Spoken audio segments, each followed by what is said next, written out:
നമസ്കാരം. ദരിദ്ര രാജ്യം എന്ന മേൽവിലാസമാണ് ബംഗ്ലാദേശിന് പരമ്പരാഗതമായി നമ്മളൊക്കെ ചാർത്തി കൊടുത്തിരുന്നത്. ലോകം മുഴുവൻ അങ്ങനെയാണ് ചാർത്തി കൊടുത്തിരിക്കുന്നത്. എന്നാൽ ഇപ്പോൾ ദരിദ്ര രാജ്യം മാത്രമല്ല, പ്രശ്നങ്ങൾ ഉണ്ടാക്കുന്ന രാജ്യം എന്ന നിലയിലും ഒരുപക്ഷെ റാഡിക്കൽ ഇസ്ലാമിന് ആഴത്തിൽ വേര് പിടിച്ചുകൊണ്ടിരിക്കുന്ന ഒരു രാജ്യം എന്ന നിലയിലും അതിദ്രുതം മാറി മറിയുന്ന വളരെ വോളറ്റൈൽ പൊളിറ്റിക്സ് ഉള്ള രാജ്യം എന്ന നിലയിലും ബംഗ്ലാദേശ് അറിയപ്പെട്ടു തുടങ്ങിയിരിക്കുന്നു. ഓർക്കൂ, ബംഗ്ലാദേശിന് ഷെയ്ഖ് ഹസീനയുടെ കാലത്ത് ദീർഘകാലം ഷെയ്ഖ് ഹസീന പ്രധാനമന്ത്രിയായിരുന്നു. അക്കാലത്തെ വലിയ ഒരു ഉന്നതി ഉണ്ടായി. അത് ഇന്ത്യയുമായി ചേർന്ന് നിന്ന് ഉണ്ടായ ഒരു വളർച്ചയാണ്. യഥാർത്ഥത്തിൽ ബംഗ്ലാദേശിൻ്റെ കയറ്റുമതി വർദ്ധിച്ചു, പെർ ക്യാപിറ്റ ഇൻകം കുതിച്ചുയർന്നു. ഒരുപക്ഷെ ഇന്ത്യയുടെ പെർ ക്യാപിറ്റ ഇൻകത്തേക്കാൾ മെച്ചമാകുമോ ബംഗ്ലാദേശിൻ്റേത് എന്നൊരു ഡിബേറ്റ് വരെ നടക്കുന്ന ഒരു സമയത്താണ് ഭരണമാറ്റമുണ്ടായതും സങ്കീർണമായ ഒരു സ്ഥിതിവിശേഷത്തിലേക്ക് ബംഗ്ലാദേശ് പോകുന്നതും. ഇപ്പോൾ ഈ വീഡിയോയുടെ ഇതിവൃത്തം ബംഗ്ലാദേശിൻ്റെ പ്രധാനമന്ത്രിയല്ല, നേതാവ്, എന്നാൽ കെയർ ടേക്കർ എന്ന് വേണമെങ്കിൽ പറയാം, കെയർ ടേക്കർ ഗവൺമെൻറ്റിൻ്റെ ഉപദേഷ്ടാവായി പ്രവർത്തിക്കുന്ന മുഹമ്മദ് യൂനസിൻ്റെ, അദ്ദേഹമാണല്ലോ ബംഗ്ലാദേശിൻ്റെ ഇപ്പോഴത്തെ മുഖം. അദ്ദേഹത്തിൻ്റെ ചൈന സന്ദർശനം, അദ്ദേഹം കഴിഞ്ഞ ആഴ്ച ചൈനയിലായിരുന്നു. 3-4 ദിവസം ഷീ ജിൻപിങ്ങുമായി സംസാരിച്ചു. ചൈനീസ് നേതാവ്, ചൈനീസ് പ്രസിഡന്റ് ഷീ ജിൻപിങ്ങുമായി സംസാരിച്ച് തിരിച്ചു പോന്നു. അദ്ദേഹം എപ്പോഴും ബംഗ്ലാദേശിനെ കുറിച്ച് പറയുമ്പോൾ നമ്മളൊരു കാര്യം പറയും. ബംഗ്ലാദേശിൽ ഒരു പ്രധാനമന്ത്രി ചുമതല ഏറ്റെടുത്തു കഴിഞ്ഞാൽ ആ ചുമതല ഏറ്റെടുത്തതിൻ്റെ പിറ്റേ ആഴ്ച തന്നെ അല്ലെങ്കിൽ ഏറ്റവും അടുത്ത് കിട്ടുന്ന അവസരത്തിൽ ഭാരത സന്ദർശനമാണ് നടത്തേണ്ടത്. പക്ഷേ ഇന്ത്യ വിരുദ്ധമായ ഒരു നിലപാട് പരസ്യമായി പ്രഖ്യാപിക്കുന്ന ബംഗ്ലാദേശിന് പ്രസിഡന്റ് അല്ലെങ്കിൽ പ്രധാനമന്ത്രി ഭാരതത്തിലേക്ക് വരണം എന്ന് ആഗ്രഹിച്ചാലും ഭാരതം അതിനെ സമ്മതം മൂളിയില്ല എന്നതാണ് വാസ്തവം. അല്ല എങ്കിൽ ഭാരതത്തിൻ്റെ പ്രധാനമന്ത്രി കൂടി പങ്കെടുക്കുന്ന ബീംസ്റ്റെക്കിൻ്റെ സമ്മേളനത്തിൽ തായ്ലൻഡിൽ വെച്ച് ഒരുമിച്ച് കാണാം, ഉഭയകക്ഷി സംസാരം നടത്താം എന്ന് ചിന്തിച്ചു. പക്ഷേ അതും കാണാമെന്ന കാര്യം ഇന്ത്യ ഏറ്റിട്ടില്ല. എങ്കിൽ പിന്നെ ചൈനയോട് കൂട്ടുപിടിക്കുക തന്നെ. ചൈനയുമായുള്ള കൂട്ട് ഇപ്പോഴോ ഇന്നലെ തുടങ്ങിയതല്ല. പല സമയത്തും ഒളിഞ്ഞും തെളിഞ്ഞും ചൈനയുടെ വലിയ സഹായം വാങ്ങിയ 2 രാജ്യങ്ങളാണ് പാകിസ്ഥാനും ബംഗ്ലാദേശും, അതോടൊപ്പം ശ്രീലങ്കയും മാലദ്വീപും അതൊക്കെ വാങ്ങിയിട്ടുണ്ട്. ഇപ്പം ചൈനയുടെ ഒരു പോളിസി ഉണ്ട്, എങ്ങനെയും ഭാരതത്തെ ഞെരുക്കുക, അതിനായി ഭാരതത്തിൻ്റെ അയൽ രാജ്യങ്ങളെ ഉപയോഗിക്കുക. നമുക്കും ഒരു പോളിസിയുണ്ട്. ചൈനയോടത്ര സുഖത്തിലല്ലാത്ത ദക്ഷിണ ചൈന രാജ്യങ്ങൾ, അതായത് സൗത്ത് ഈസ്റ്റ് ഏഷ്യൻ രാജ്യങ്ങൾ, Cambodia, Laos, Vietnam, Malaysia, Singapore, Thailand, Burma, അതുപോലെ പിന്നെ ഇന്ത്യൻ ഓഷ്യൻ റീജിയനിൽ ഇങ്ങനെ കിടക്കുന്ന ആർച്ചിപ്പെലഗോസ്, അത് ഇന്തോനേഷ്യ, ഫിലിപ്പീൻസ്, ഈ രാജ്യങ്ങളുമായിട്ടെല്ലാം ഇന്ത്യക്കും നല്ല അടുത്ത ബന്ധമുണ്ട്. ASEAN, ഇൻഡോ ASEAN സഹകരണ സംവിധാനമുണ്ട്. ASEAN തന്നെ ഒരു പരിധിവരെ അമേരിക്കയുടെയോ ഇന്ത്യയുടെയും ഒക്കെ ഒരു താല്പര്യ മേഖലയാണ്. ചൈനയെ എങ്ങനെ വ്യാപാരപരമായി എതിർക്കാമെന്ന ചിന്തയുണ്ട്. അതുകൊണ്ട് ചൈനയും തിരിച്ചു ചിന്തിക്കുന്നതിൽ അത്ഭുതപ്പെടാനില്ല. ഇന്ത്യ ജനിക്കുന്നതിൻ്റെ ഭാഗമായി ബംഗ്ലാദേശിൻ്റെ ഇപ്പോഴത്തെ ഭരണാധികാരി മുഹമ്മദ് യൂനുസുമായി ചില ധാരണകളിൽ ചൈന എത്തിയെന്ന് മനസ്സിലാക്കാം. അതിൻ്റെ ഭാഗമായി ചൈനയിൽ നിന്നും സഹായം സ്വീകരിക്കുന്നത് തിരിച്ചടയ്ക്കാൻ പാങ്ങില്ലാതെ ഇരിക്കുകയാണ് ബംഗ്ലാദേശ് എന്ന് ഓർക്കണം. ഇവിടെ ചിറ്റഗോങ് തുറമുഖത്തിന് വേണ്ടി മുടക്കിയ വലിയ തുക, അത് മുതലും പലിശയുമായി തിരിച്ചടച്ചാൽ ബംഗ്ലാദേശിൻ്റെ നടുപൊടിയും. അപ്പോൾ തിരിച്ചടവിന് ഒരു സാവകാശം ചോദിച്ചിരിക്കുകയാണ് ബംഗ്ലാദേശ്. 2028 വരെ തിരിച്ചടവിന് സാവകാശം ചോദിച്ചിരിക്കുന്നു. അതുമാത്രമല്ല, ഒരു സ്വതന്ത്ര വ്യാപാര കരാറും വലിയൊരു സാമ്പത്തിക പാക്കേജും ഒരു പുനരുദ്ധാന പാക്കേജും എല്ലാം തന്നെ ചൈന ബംഗ്ലാദേശിന് നൽകി എന്ന റിപ്പോർട്ടാണ് ഇപ്പോൾ പുറത്തു വരുന്നത്. അങ്ങനെ സന്തോഷവാനായിട്ടാണ് മുഹമ്മദ് യൂനസ് ധാക്കയിൽ തിരിച്ചെത്തിയിരിക്കുന്നത് എന്നാണ് വിവരം. പക്ഷേ ധാക്കയിൽ അദ്ദേഹത്തെ കാത്തിരിക്കുന്നത് ഒരുപക്ഷെ അത്ര സുഖകരമായ ഒരു കാര്യങ്ങളല്ല.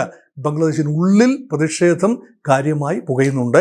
അവിടെ കാര്യങ്ങൾ സുഗമമായി നടക്കുന്നില്ല എന്നൊരു ഫീലിംഗ് ഉണ്ട്. അതുമാത്രമല്ല, അവിടുത്തെ സൈനിക മേധാവി, അദ്ദേഹം ബംഗ്ലാദേശിൻ്റെ മുൻ പ്രധാനമന്ത്രി ഷെയ്ഖ് ഹസീനയുമായി നല്ല അടുപ്പമുള്ള ആളുമാണ്.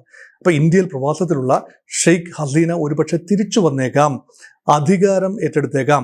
വഖറുസ്സമൻ എന്ന സൈനിക മേധാവിയുടെ ഒരു അദൃശ്യമായ ഒരു കരങ്ങൾ അതിന് പിന്നിൽ ഉണ്ടായേക്കാം എന്ന് ബംഗ്ലാദേശിൻ്റെ ഭരണകൂടം ഒരുപക്ഷെ ആശങ്കയിലാണ്. ഇങ്ങനെയുള്ള സാഹചര്യമുണ്ട്. ബംഗ്ലാദേശ് സൈന്യത്തിനുള്ളിൽ ഒരു പട്ടലപ്പിണക്കം ഉണ്ടായിരുന്നു. അതിപ്പോൾ പരിഹരിക്കപ്പെട്ടു എന്നും വഖറുസ്സമൻ സ്ട്രോങ് ആയി ഇപ്പോൾ അധികാരത്തിൽ തന്നെ നിൽക്കുന്നു എന്നും ഉള്ളത് ഇന്ത്യക്ക് സ്വീകാര്യമായ ഒരു കാര്യവുമാണ്. ആ ഒരു ആശങ്ക ഉൾപ്പെടെ ചൈനയുമായുള്ള സംസാരത്തിൽ വന്നിരിക്കാം. കാരണം തികച്ചും ഇന്ത്യ വിരുദ്ധ നിലപാട് തന്നെയാണ് ബംഗ്ലാദേശ് ഇപ്പോൾ സ്വീകരിക്കുന്നത്. അത് ഇന്ത്യക്ക് ദോഷകരമാണ്. ഇനി ഏറ്റവും അലോസരപ്പെടുത്തുന്ന ഒരു പ്രസ്താവന കൂടി ബംഗ്ലാദേശിന്റെ ഇപ്പോഴത്തെ ഭരണാധികാരിയിൽ നിന്നുണ്ടായി, മുഹമ്മദ് യൂനസിൽ നിന്നുണ്ടായി. അത് ഇന്ത്യയുടെ വടക്ക് കിഴക്കൻ സംസ്ഥാനങ്ങളെക്കുറിച്ചാണ്. നിങ്ങൾ ഇന്ത്യക്കാർ ഞങ്ങളെ ആശ്രയിക്കേണ്ടി വരും. ഞങ്ങൾ വിചാരിച്ചാൽ വടക്ക് കിഴക്കിനെ ദുർബലപ്പെടുത്താനാവും. ഞങ്ങൾ എന്ന് പറഞ്ഞാൽ അതിനർത്ഥം ഞങ്ങൾ എന്ന ബംഗ്ലാദേശ് മാത്രമല്ല, ഞാനും മുതലച്ചായനും എന്ന് പറയുന്ന മുതലയച്ചനും എന്ന് പറയുന്നത് പോലെയുള്ളൂ. ആ മുതലയച്ചൻ ചൈനയാണ്. ചൈനയും ബംഗ്ലാദേശും ഒന്നിച്ചൊന്ന് വിചാരിച്ചാൽ ഇന്ത്യയുടെ വടക്ക് കിഴക്കൻ സംസ്ഥാനങ്ങളുടെ ഒരു കെട്ടുറപ്പും ഭദ്രതയും നഷ്ടപ്പെടാം.